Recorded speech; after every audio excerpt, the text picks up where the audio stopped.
சங்கராபுரத்தில் கணினி உதவியாளர் வீட்டிற்கு சென்று கணினி உதவியாளரை மர்ம நபர்கள் வெட்டியதால் பரபரப்பு. சங்கராபுரம் போலீசார் தீவிர விசாரணை மேற்கொண்டு வருகின்றனர். கள்ளக்குறிச்சி மாவட்டம் சங்கராபுரம் சார் பதிவாளர் அலுவலகம் பின்புறம் முகமது யாசர் என்பவர் தனது குடும்பத்துடன் வசித்து வருகிறார். இந்த நிலையில் சார் பதிவாளர் அலுவலகம் அருகில் பத்திரப்பதிவு ஆவண எழுத்தரிடம் கணினி உதவியாளராக முகமது யாசர் பணியாற்றி வருவதாக கூறப்பட்ட நிலையில் திடீரென இரவில் மர்ம நபர்கள் இருவர் விலை உயர்ந்த இருசக்கர வாகனத்தில் வீட்டிற்கு வந்து குடிநீர் கேட்டதாக கூறப்படுகிறது.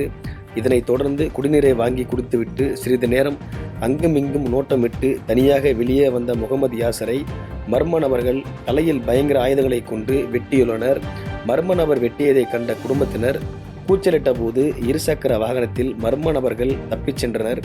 இதனை அடுத்து அவரது உறவினர்கள் தனியார் மருத்துவமனையில் முதலுதவி சிகிச்சைக்காக அனுமதித்த நிலையில் மேல் சிகிச்சைக்காக கள்ளக்குறிச்சி அரசு மருத்துவக் கல்லூரி மருத்துவமனைக்கு அனுப்பி வைத்துள்ளனர். தகவல் அறிந்து சம்பவ இடத்திற்கு விரைந்து வந்த சங்கராபுரம் காவல்துறையினர் யாசரை தலையில் வெட்டிய மர்ம நபரை குறித்து தற்போது விசாரணை மேற்கொண்டு வருகின்றனர்.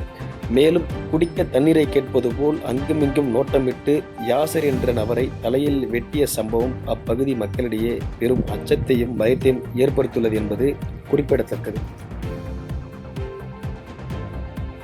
செய்திகளை உடனுக்குடன் தெரிந்து கொள்ள கீழ்கண்ட கேபிள் மற்றும் டிடிஎச் நெட்வொர்க்குகளில் எம்நாடு செய்தி தொலைக்காட்சியை காணுங்கள். பாதகம் செய்பவரை கண்டால் நாம் பயம் கொள்ளலாகாது பாப்பா. மோதி மிதித்துவிடு பாப்பா, அவர் முகத்தில் உமிழ்ந்து விடு பாப்பா. அண்மை செய்திகளை உடனுக்குடன் தெரிந்து கொள்ள இணைந்திருங்கள் எம்நாடு தொலைக்காட்சியுடன்.